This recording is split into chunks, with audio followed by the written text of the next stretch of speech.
Hello दोस्तों, मैं संदीप आप सबका अपने YouTube चैनल ज्ञान आर्यभट्ट में स्वागत करता हूं। दोस्तों आज हम लेके आए हैं जीएस का मॉक टेस्ट। दोस्तों जीएस में हम टोटल 38 क्वेश्चन देखेंगे, क्योंकि आपको पता है कि आपके जो एग्जाम लगे हैं जेल वार्डन फायरमैन घुड़सवार के 19 दिसंबर को दोस्तों, ठीक 19 दिसंबर को होने हैं। तो उसी के लिए हम लेके आए हैं मॉक टेस्ट दोस्तों 38 क्वेश्चन का जीएस का। और ये जो मॉक टेस्ट है वो आपका प्रीवियस ईयर क्वेश्चन पेपर है किसका, यूपी पुलिस का। आपको पता होगा कि आपका एग्जाम जो 26 अक्टूबर 2018 को हुआ था दोस्तों, तो उसका हम जीएस का पोर्शन देखेंगे और इसके हिंदी का पोर्शन हम ऑलरेडी देख चुके हैं दोस्तों 37 क्वेश्चन वाला। अगर आपने नहीं देखा तो आप हमारे प्लेलिस्ट में जाइएगा दोस्तों, आपको जेल वार्डन फायरमैन घुड़सवार के नाम से प्लेलिस्ट मिल जाएगी, वहाँ पर जाकर के आप हिंदी वाला मॉक टेस्ट देख सकते हैं दोस्तों। तो चलिए शुरू करते हैं, 38 क्वेश्चन देखेंगे दोस्तों पूरे।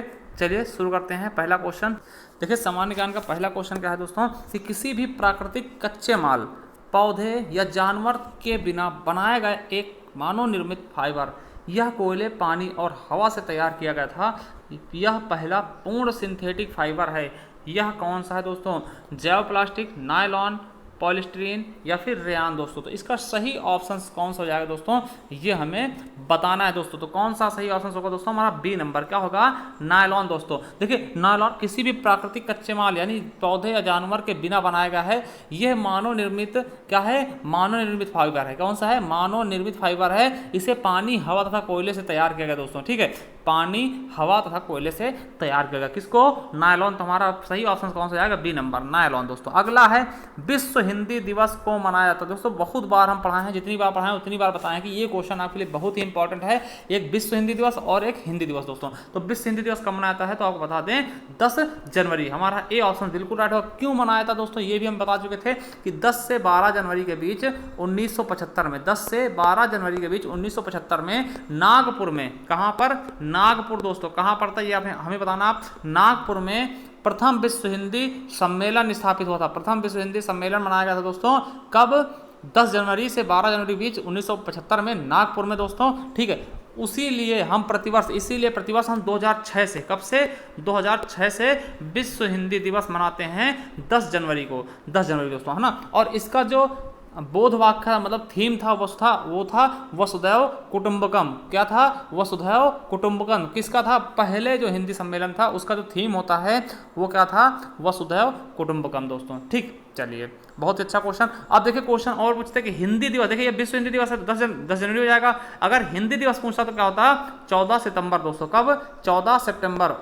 किस लिए मनाया जाएगा? तो 14 सितंबर 1949 को जो हिंदी है उसे राजभाषा का दर्जा दिया गया था, मतलब हमारे संविधान के साथ उसको जोड़ा गया था दोस्तों। चलिए अगला क्वेश्चन है 3 नंबर का है, ने अधिग्रहित चरित्र की विरासत के सिद्धांत को प्रतिपादित किया। तो किसने प्रतिपादित किया दोस्तों? ये हमें बताना है कि इसका सही ऑप्शन कौन सा होगा। तो 3 का जो सही ऑप्शन होगा कौन सा होगा? Jean Baptiste Lamarck. आपने लैमार्क के बारे में सुना होगा दोस्तों, ठीक है। लैमार्क ने कब किया दोस्तों? तो आपको पता होगा 1809 ईस्वी में उन्होंने ये किया था दोस्तों, ठीक। चलिए अगला क्वेश्चन देखते हैं, rebooting India realising a billion inspiration, ठीक है, इंस्पिरेशंस नामक पुस्तक के लेखक कौन है दोस्तों? तो कौन है? इसका सही ऑप्शन कौन सा आएगा? हमारा बी नंबर। कौन? नंदन नीलेकणी दोस्तों, ठीक। चलिए अगला क्वेश्चन देखते हैं, पूर्ण रूप से जीएसटी की सिफारिश किसके द्वारा की गई दोस्तों? तो किसके द्वारा की गई दोस्तों? आपको पता होगा किसके द्वारा? विजय केलकर समिति द्वारा, ठीक। विजय केलकर टास्क फोर्स द्वारा इसकी सिफारिश की गई थी दोस्तों, ठीक है। तो हमारा बी ऑप्शन बिल्कुल राइट होगा।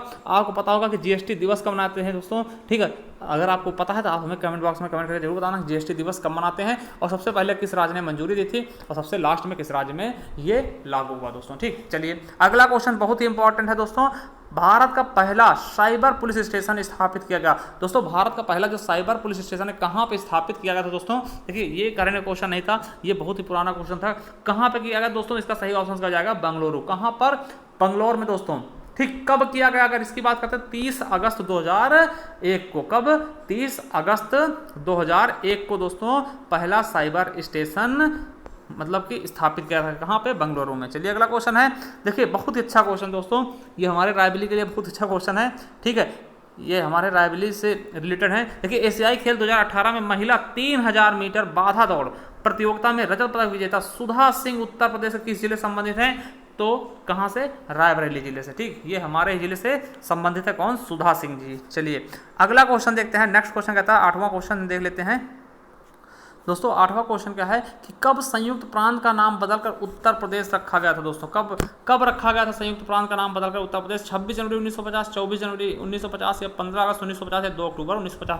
तो आपको पता होना चाहिए दोस्तों 24 जनवरी 1950। देखिए लोग 26 जनवरी लगा देते हैं दोस्तों, 26 जनवरी नहीं होगा, 24 जनवरी 1950 को ही इसका नाम क्या रख दिया गया था? यूपी, उत्तर प्रदेश नाम पड़ गया था दोस्तों। ठीक है, उत्तर प्रदेश नाम पड़ गया था कब? 24 जनवरी 1950 से ही दोस्तों। ठीक, तो ये क्वेश्चन आपके लिए बहुत ही इंपॉर्टेंट है दोस्तों, वेरी वेरी इंपॉर्टेंट आने वाले एग्जाम के लिए भी दोस्तों। चलिए अगला क्वेश्चन है, काला नमक चावल की किस्म को एक जिला एक उत्पाद योजना के तहत उत्तर प्रदेश के किस जिले के लिए चुना गया था दोस्तों? तो आपको बता दें जो काला नमक चावल है दोस्तों, काला नमक जो चावल है, ठीक दोस्तों, ये एक जिला एक उत्पाद है सिद्धार्थ नगर से चुना गया। कहाँ पे? सिद्धार्थ नगर के लिए चुना गया था दोस्तों। ठीक है, एक जिला एक उत्पाद के लिए क्या होता है कि हर जिले का एक कोई उत्पाद रखा था जिसको क्या करते हैं, उसे बढ़ावा देने के लिए दोस्तों। ठीक, तो उसी प्रकार से, और इस योजना की शुरुआत कब की गई थी? 24 जनवरी 2018 से। कब से?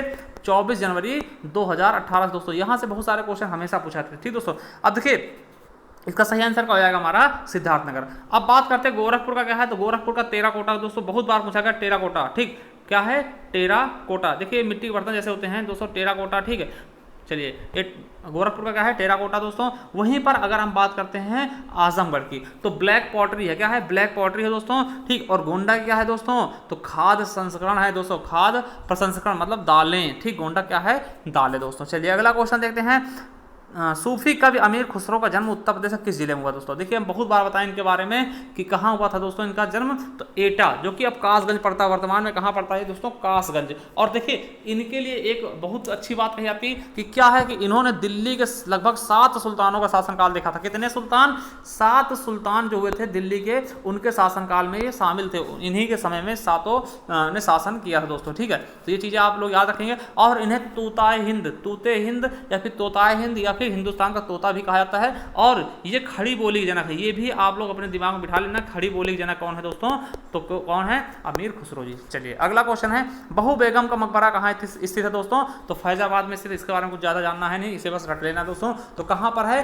फैजाबाद में दोस्तों। ठीक है, अब देखिए बहू बेगम का मकबरा बनवाया किसने था दोस्तों? तो आपको बता दें बहू बेगम का जो मकबरा था उसे किसने बनाया था? तो नवाब सुजाउद्दीन दौला। ठीक, क्या नाम था? सुजाउद्दीन दौला ने, नवाब सुजाउद्दीन दौला ने अपनी पत्नी की याद में बनाया था दोस्तों। ठीक है, अपनी पत्नी के याद में बनाया था दोस्तों। ठीक, किस लिए बनाया था? ये बहुत ही ऊंचा परिसर है दोस्तों, स्थान है जिससे फैजाबाद शहर के हम आसपास का दृश्य देख सकते हैं। ठीक, इसी से। ठीक, चलिए अगला क्वेश्चन है, निम्नलिखित में से किस प्रसिद्ध शास्त्रीय भारतीय शास्त्रीय गायिका को उसके शिष्यों द्वारा प्यार से अप्पा जी बुलाया था? तो किसके द्वारा? कौन है दोस्तों जिसके अप्पा जी बोलते हैं प्यार से? तो पता होगा आपको, ठुमरी रानी के नाम से विख्यात है। कौन? ठुमरी की रानी किसको कहा था दोस्तों? तो आपको पता होगा दोस्तों, बहुत ही इंपॉर्टेंट है। ठीक है, गिरजा देवी। क्या नाम है? इन्हें हम ठुमरी रानी के नाम से जानते हैं, ठुमरी की रानी के नाम से विख्यात दोस्तों। ठीक है, गिरजा देवी जी, इन्हें प्यार से लोग क्या बोलते थे? अप्पा जी बुलाते थे दोस्तों। और ये किस घराने संबंधित है दोस्तों? ये भी बहुत बार क्वेश्चन पूछा गया, किस घराने से? बनारस घराने से। ये आप लोग बहुत इंपॉर्टेंट, क्योंकि इनका हाल ही में निधन हुआ दोस्तों। तो किस घराने से संबंधित है? तो किस घराने से दोस्तों? बनारस घराने से संबंधित हैं और गिरजा देवी जी हैं। और इन्हें आपको बता दें दोस्तों, इन्हें बहुत ही ज़्यादा सम्मानित मिला है। इन्हें 1972 में क्या मिला? पद्मश्री अवार्ड। क्या? पद्मश्री अवार्ड। और 1989 को पद्म विभूषण और 2016 में पद्म विभूषण। ठीक, पद्म भूषण, सॉरी 1989 में पद्म भूषण दिया गया था दोस्तों, और 2016 में पद्म विभूषण से सम्मानित किया गया दोस्तों। ठीक, चलिए अगला क्वेश्चन आ गया था। देखिए एकदम इजी क्वेश्चन था, उत्तर प्रदेश के वर्तमान मुख्यमंत्री योगी आदित्यनाथ किस संप्रदाय से संबंधित हैं? तो किस संप्रदाय से दोस्तों? नाथ आता है लास्ट में, तो नाथ से ही हो जाएंगे दोस्तों। हमारा सही ऑप्शन क्या जाएगा? B number. ज्यादा कुछ था नहीं इसमें। देखिए अगला क्वेश्चन है आपके सीमा संबंधित दोस्तों। देखिए उत्तर प्रदेश के निम्नलिखित जिलों में से किसकी सीमा नेपाल के साथ लगती है दोस्तों? तो किसकी सीमा नेपाल के साथ लगती है ये आपको बताना दोस्तों। तो आपको बता दें कितने जिलों की लगती है दोस्तों? तो 7 जिलों की सीमा नेपाल के साथ लगती है दोस्तों। कौन कौन से जिले हैं वो हम आपको एक बार बता दे रहे हैं दोस्तों, वो चीज़ आप लोग रट लेना दोस्तों। ठीक, पहला क्या है? पीलीभीत। ठीक, पीली से पीलीभीत लिखते रहना आप। फिर क्या है? लखीम, तो लखीम से आ जाएगा लखीमपुर खीरी, पीली लखीम। और फिर बह से हो जाएगा बहराइच। ठीक, और बह के बाद सिसरा हो जाएगा, सिसरावस्ती हो जाएगा दोस्तों। और फिर सिद्धार्थ हो जाएंगे, तो सिद्धार्थ नगर दोस्तों। ठीक, सिद्धार्थ हो जाएगा। सिद्धार्थ के बाद क्या होगा? बलराम हो जाएंगे। ठीक, सिद्धार्थ और बलराम हो जाएंगे दोस्तों। बलराम के बाद क्या हो जाएंगे? महाराजगंज, तो महा हो जाएंगे दोस्तों। देखिए पीलीभीत, लखीमपुर खीरी, बहराइच, श्रावस्ती, सिद्धार्थ नगर, बलरामपुर और महाराजगंज दोस्तों, ये हैं आपके 7 जिले जिनसे नेपाल की सीमा लगती है दोस्तों। तो कौन सा, देखिए इसमें से कौन सा मिल रहा है हमें, महाराजगंज मिल गया दोस्तों, ये महाराजगंज है ना, महाराजगंज, तो महाराजगंज मिल जाएगा दोस्तों। गोरखपुर से नहीं लगती दोस्तों, ठीक, गोरखपुर से नहीं लगती, महाराजगंज से लगती दोस्तों, यही सही होगा। देखिए बलिया क्या, बलिया हमारा सबसे पूर्वी राज्य है, तो ये कहाँ, ये इधर है ही नहीं, ये तो सीधा पूर्वी में किसे, बिहार के साथ लगता है ना बलिया दोस्तों, तो ये चीज़ याद रखेंगे। और गोरखपुर में सबसे ज़्यादा वर्षा होती है दोस्तों, ये चीज़ आप लोग दिमाग में बिठा लेंगे अपने, ठीक। चलिए अगला क्वेश्चन देखते हैं, 14 हो गए, अब 15 नंबर क्वेश्चन है, निम्नलिखित में से कौन से सिख गुरु ने 1699 में खालसा पंथ की स्थापना की थी। खालसा निष्ठावान समुदाय है जिसने अपने विश्वास के दृश्य प्रतीकों को पहनते हैं और योद्धाओं की तरह प्रशिक्षित हुआ दोस्तों। तो किसने किया था दोस्तों, प्रशिक्षित किसने किया था दोस्तों, 15 का हमारा बिल्कुल सही ऑप्शन कौन सा जाएगा,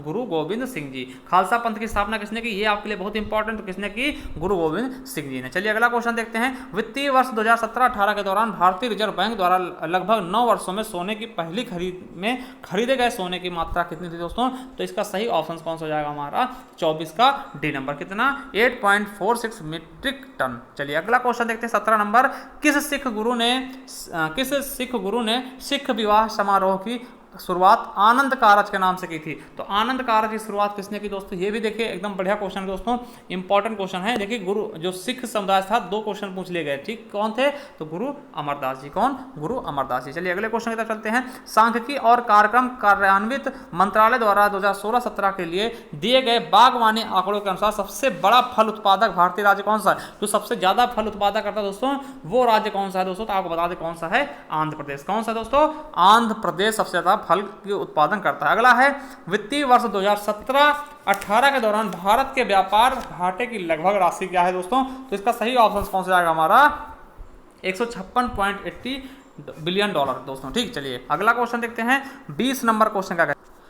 देखिए 20 नंबर क्वेश्चन क्या है, निम्नलिखित में से कौन सा कथन सही है, कौन सा कथन सही है, ये आपको बताना दोस्तों। देखिए 1975 में आपातकाल के समय गुलजारी लाल नंदा भारत के प्रधानमंत्री थे, बिल्कुल गलत है दोस्तों। कौन प्रधानमंत्री कौन थी दोस्तों, इंदिरा गांधी। तो हमारा सही ऑप्शन क्या हो जाएगा, हमारा दूसरा ही ऑप्शन सही होगा, बाकी सब क्या है ऐसे ही परेशान कर रखा ना। तो 1975 में आपातकाल के समय इंदिरा गांधी भारत की प्रधानमंत्री थी दोस्तों। आपको पता होगा इस चीज की, इंदिरा गांधी ने आपातकाल लगाया था दोस्तों, ठीक है। वैसे लगाता कौन है, राष्ट्रपति लगाता दोस्तों, ठीक है। तो इंदिरा गांधी, और देखिए आपातकाल की अगर बात करते हैं किस भाग में बताएगा, तो आपातकाल के बारे में बात की गई भाग 18 में, ठीक। और 352 से लेकर के 360 तक, 352 से लेकर के 360 तक दोस्तों इसके बारे में, आपातकाल के बारे में बताएगा दोस्तों, ठीक। इसके बारे में हम बाद में चर्चा करेंगे दोस्तों। चलिए अगला क्वेश्चन देखते हैं, 20 नंबर हो गया। 21 नंबर, निम्नलिखित में से कौन सा सही मिलान है, अनुच्छेद के बारे में दिया, 19 के बारे में। 19 में आपको पता है वाक एवं अभिव्यक्ति की स्वतंत्रता के बारे में बात की जाती है। देखिए हमारा 19 का ए ही सही हो जाएगा, क्योंकि आपको पता होगा 19 के ए में क्या बताएगा दोस्तों, वाक एवं अभिव्यक्ति की स्वतंत्रता दोस्तों, ठीक। वाक एवं अभिव्यक्ति की स्वतंत्रता, ठीक, भाषा और अभिव्यक्ति की स्वतंत्रता, इसी के द्वारा प्रेस वाले जो हैं उनकी स्वतंत्रता इसी के कारण मिलती है दोस्तों, ठीक है। अब देखिए, ठीक, तो ये चीज़ें आप लोग समझ गए होंगे। देखिए जो संघ बनाने का है, संघ बनाने का अधिकार किसमें है, 19 के सी में है, किसमें है, 19 के सी में है दोस्तों, ठीक है, 19 के सी में। और किसी भी पेशे में आने के लिए क्या है, 19 के एफ में दोस्तों, किसमें, पेशे वाला क्या है, 19 के एफ में है दोस्तों। और शांतिपूर्ण जो करने वाला है तो 19 के बी में है, 19 के बी में है दोस्तों। तो ये सब क्या है, गलत है दोस्तों, यही क्या है हमारा बिल्कुल सही है। चलिए अगला क्वेश्चन देख लेते हैं। नेक्स्ट क्वेश्चन क्या है, निम्नलिखित में से कौन सा गलत है, निम्नलिखित में से कौन सा ऑप्शन जो है बिल्कुल और बिल्कुल क्या है, गलत है दोस्तों। देखिए राज्यपाल राष्ट्रपति द्वारा नियुक्त किया था, बिल्कुल सही है दोस्तों। राष्ट्रपति का प्रसाद पर्यंत राज्यपाल कार्य करता है। अगला है, राष्ट्रपति के प्रसाद पर्यंत राज्यपाल का कार्यकाल रहता है, बिल्कुल सही है। राज्यपाल राष्ट्रपति को अपना त्यागपत्र सौंपता, बिल्कुल सही है। 30 वर्ष की आयु का व्यक्ति राज्यपाल बन सकता है, बिल्कुल गलत है दोस्तों। 30 वर्ष नहीं, 35 वर्ष चाहिए कम से कम। 35 वर्ष राष्ट्रपति और राज्यपाल के लिए हमने कई बार बताया दोस्तों। तो हमारा डी ऑप्शन क्या है, बिल्कुल गलत है दोस्तों। चलिए अगला क्वेश्चन है, भारत के केंद्रीय रेल मंत्री को किस सलाह पर नियुक्त किया था। तो किसकी सलाह पर कौन करता दोस्तों, तो आपको बता दें अनुच्छेद का 75A दोस्तों, उसी के अनुसार आप कह सकते हो कि प्रधानमंत्री की सलाह पर राष्ट्रपति इसकी नियुक्ति करता है दोस्तों। चलिए अगला क्वेश्चन देख लेते हैं। नेक्स्ट क्वेश्चन क्या कहता है हमारा, अगला क्वेश्चन, निम्नलिखित में से कौन सा कथन सही है दोस्तों। ये आपको बताना है कि जाकिर हुसैन भारत के पहले मुस्लिम राष्ट्रपति थे दोस्तों। तो आपको पता होगा कि बिल्कुल सही भैया, जाकिर हुसैन तो थे पहले मुस्लिम राष्ट्रपति। तो हमारा ए ही ऑप्शन सही हो जाएगा। और बता दें कब से थे दोस्तों, 1967 से लेकर के 1969 तक दोस्तों, ठीक है। 1967 से लेकर 1969 तक दोस्तों पहले मुस्लिम राष्ट्रपति थे। और देखिए अब्दुल कलाम जी क्या थे, पहले वैज्ञानिक, ठीक है, पहले वैज्ञानिक राष्ट्रपति थे दोस्तों, ठीक है। चलिए अगला क्वेश्चन देखते हैं, हमारा ए ऑप्शन इसका सही हो जाएगा। अगला है निम्नलिखित में से जॉर्डन की राजधानी क्या है? तो जॉर्डन की राजधानी क्या है? अम्मान है। क्या है जो दोस्तों? जॉर्डन की जो राजधानी है दोस्तों क्या है? अम्मान है दोस्तों। क्या है? अम्मान है। ठीक है, चलिए अगला क्वेश्चन देखते हैं दोस्तों। नेक्स्ट क्वेश्चन क्या कहता है कि निम्नलिखित में से मंगोलिया की मुद्रा क्या है? तो मंगोलिया की मुद्रा क्या है दोस्तों? तोगरोक। क्या है? तोगरोक या तुगरिक कहते हैं। ठीक, तुगरिक मंगोलियन बोलते हैं इसको। और ठीक, अगर पूछ ले इसकी राजधानी क्या है तो उलान बलोट है ना, उलान बटोर है, उलान बटोर। ठीक है, तो ये चीज़ याद रखेंगे, राजधानी क्या है? उलान बाटोर है। ठीक, और तोगरोक क्या है? इसकी मुद्रा है दोस्तों। चलिए अगला क्वेश्चन देखते हैं। एशिया में तीसरा सबसे बड़ा आबादी वाला देश, तीसरा सबसे बड़ा एशिया का आबादी वाला देश कौन सा है दोस्तों? तो कौन सा है? आपको पता होना चाहिए, इंडोनेशिया दोस्तों। क्या है? इंडोनेशिया एशिया का सबसे बड़ा तीसरा आबादी वाला देश है दोस्तों। ठीक है, अब देखिए पहले कौन है? तो पहले चीन है, आपको पता होगा। दूसरे क्या है? भारत है। फिर तीसरे क्या है? इंडोनेशिया दोस्तों। ठीक, तीसरे क्या है? इंडोनेशिया। ये बात कर रहे हैं हम केवल एशिया की दोस्तों। ठीक है, चलिए अगला क्वेश्चन। निम्नलिखित में से दक्षिणी अमेरिकी राष्ट्रों में से इनमें दक्षिणी अमेरिकी क्षेत्र का सबसे बड़ा वन क्षेत्र कौन है? तो सबसे ज्यादा कौन का है? ब्राजील का। आपको पता होगा ब्राजील में बहुत घने घने जंगल पाए जाते हैं दोस्तों। ठीक है, और लगभग कितने क्षेत्रफल है? तो लगभग 59.9%। कितने? 59.09% क्षेत्रफल में ब्राजील में क्या है दोस्तों? वन है दोस्तों। ठीक, वन है। चलिए अगला क्वेश्चन है, बहुत इंपॉर्टेंट है, बहुत ज़्यादा इंपॉर्टेंट क्वेश्चन है ये वाला दोस्तों। कि निम्नलिखित में से प्रायद्वीप भारत की सबसे बड़ी नदी कौन सी है दोस्तों? तो कौन सी है दोस्तों? गोदावरी। ठीक, प्रायद्वीपीय भारत की सबसे बड़ी नदी कौन सी है?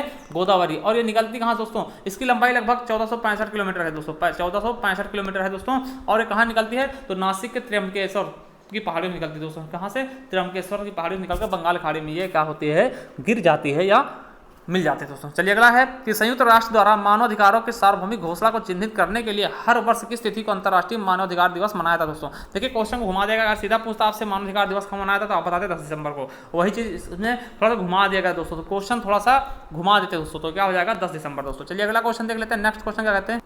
अगला क्वेश्चन, जुलाई 2018 में अमरनाथ मंदिर की तीर्थ यात्रा करने वाले यात्रियों की सहायता के लिए सीआरपीएफ द्वारा शुरू किया गया मोबाइल सहायता केंद्र का क्या नाम है दोस्तों? तो क्या नाम है दोस्तों? इसका नाम क्या था? आपको बता दें, साथी। क्या नाम था? साथी। चलिए अगला है, अगले 7 वर्षों के लिए निम्नलिखित देशों में से किसके साथ भारत ने अक्टूबर 2016 में अपनी व्यापार संधि को नवीनीकृत किया था दोस्तों? ये पुराना क्वेश्चन हो गया दोस्तों। तो किसके साथ किया था? इसका हम सही आंसर बता दें, नेपाल के साथ दोस्तों। चलिए अगला क्वेश्चन है, एशियाई खेल पदक में शीर्ष स्थान पर रहने वाले चीन के कितने स्वर्ण पदक थे दोस्तों? तो आपको पता होगा दोस्तों, ये एशियाई खेल जो 2018 में होते बहुत ही इंपॉर्टेंट था उस समय के लिए दोस्तों। अब इससे ज्यादा क्वेश्चन तो आने की उम्मीद नहीं। 132 है इसका सही आंसर क्या हो जाएगा? 132। चलिए अगला क्वेश्चन, ये क्वेश्चन आपके लिए इंपॉर्टेंट है। अंतरराष्ट्रीय न्यायालय किस देश में स्थित है दोस्तों? तो अंतरराष्ट्रीय न्यायालय जो है वो किस देश में स्थित है दोस्तों? आपको पता होगा कहाँ पे?